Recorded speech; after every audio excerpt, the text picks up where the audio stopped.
வணக்கம். ஸோ நம்ம பாலமலை அதாவது பலசுனை முருகன் கோவில் அப்படிங்கிற ஒரு அடிவாரத்துலேருந்து இப்போ நம்ம பயணத்தை வந்து தொடங்க போகிறோம். இது ஏன் பலசுனை அப்படின்னு சொல்கிறாங்க பார்த்தீங்க அப்படின்னா, இந்த பாறையில் வந்து பல சுனைகள் இருக்குது.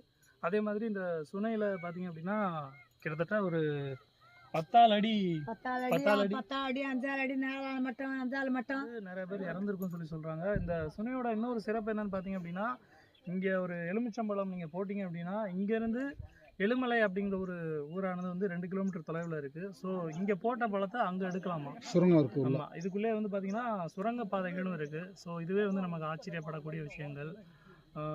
நம்ம ஃபஸ்ட்டு நிற்கக்கூடியது இதுதான் வந்து சதுரகிரிக்கு எப்படி தானிப்பாறையோ அதே மாதிரி இந்த வாசிமலையான் கோவிலுக்கு இந்த பலசுனை முருகன் கோவில் தான் வந்து அடிவாரம் மாதிரி. ஸோ இவரை வழிபாடு செஞ்சுட்டு அதுக்கப்புறம் பார்த்திங்க அப்படின்னா நமக்கு அந்த இடத்துல தெரியக்கூடியது வந்து கத்திப்பாறை, அதுக்கப்புறம் அதற்கு மேலாக சங்கூதி பாறை அப்படிங்கிற ஒரு இடமும் இருக்குங்க.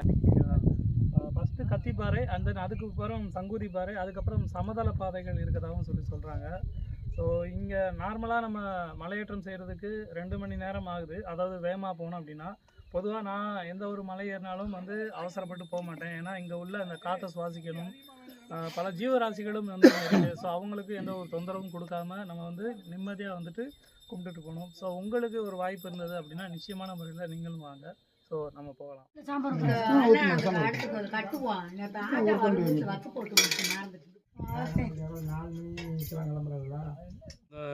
பலசுனை முருகன் கோவிலே வந்து பார்த்திங்கன்னா இந்த புரட்டாசி மாதம் முழுகவே வந்து அன்னதானம் போடுறாங்க. சாம்பார் ரசம்லாம் வந்து போட்டு சூப்பரான ஒரு சாப்பாடு.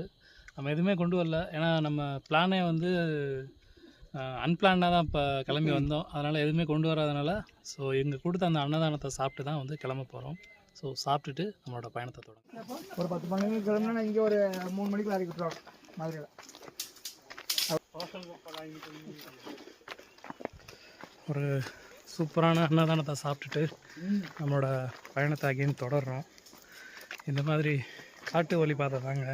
ஸோ கீழே சாப்பிட்றப்ப அந்த அம்மா ஒன்று சொன்னாங்க, புரட்டாசி மாதம் சனிக்கிழமைகளில் மட்டும் வந்து விசேஷமாக இருக்கும். 3வது சனிக்கிழமை வந்து அங்கே உள்ள முருகனுக்கு வந்து ராஜாவேஷம் உருமா கட்டி கொண்டாடுவாங்களாம். ஸோ அது வந்து ஒரு விசேஷமாக.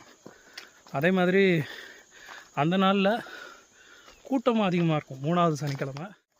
ஸோ அந்த பரிவட்டம் கட்டக்கூடிய அந்த நிகழ்ச்சி அப்போ கீழே உள்ள கிராம மக்கள் எல்லாருமே வந்து ரொம்ப பெரிய ஒரு விழா மாதிரி நடத்துவாங்களாம். அதுவுமே வந்து ஒரு சிறப்பாக தான் இந்த பலசுனை முருகன் கோவிலில் பார்க்கப்படுது.